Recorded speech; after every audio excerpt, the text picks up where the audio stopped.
Price Lord Son of God. இடத்த பார்த்தீங்களா, ரொம்ப குளிர்ச்சியாக பசுமையாக நல்லா மழை பெஞ்சிருக்கிறது. பைபிளில் ஒரு சம்பவத்தை பார்த்தீங்கன்னா, யாக்கோபு 5ஆம் அதிகாரம் 17-18 வசனம். பார்த்தீங்கன்னா நம்மளை போல ஒரு பாடுள்ள மனுஷனாக தான் இருக்கிறாரு. அவரு இந்த மழை பெய்ந்துட்டு இருக்க காரணத்தினால அவர் ஜெபிக்கிறாரு. ஆண்டவர்கிட்ட எப்படி ஜெபிக்கிறாருன்னா, கருத்தாக ஜெபிக்கிறாரு.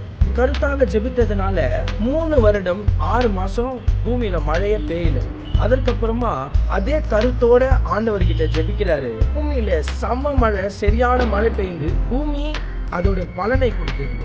இன்றைக்கு பார்த்தீங்கன்னா நம் வாழ்விலையும் பாலைவனத்தை போல வெட்டாந்தரையா நம் வாழ்வு காணப்படுது என்றால், இல்லை ரொம்ப வெளிச்சமே அடிக்காம நம்மளால பிரகாசிக்க முடியாத ஒரே புயலும் மழையுமா இருந்தது என்றால் என்ன சொல்லுகிறேன்னா, ஆண்டவர்கிட்ட கருத்தோட நாம் ஜெபிக்க வேண்டும். இல்லையா போல கருத்தோட நாம் ஜெபித்தா நம் வாழ்வில செழிப்பை காணலாம்.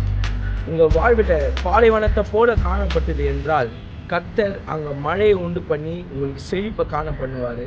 அதே புயலும் மழையுமா இருந்துச்சுன்னா கர்த்தர் ஒரு நல்ல வெளிச்சத்தை தந்து உங்களை எழும்பி பிரகாசிக்க செய்வார். ஆகையினால் எலியாவை போல நல்ல கருத்தோட ஜெபிங்க. God bless you son of God.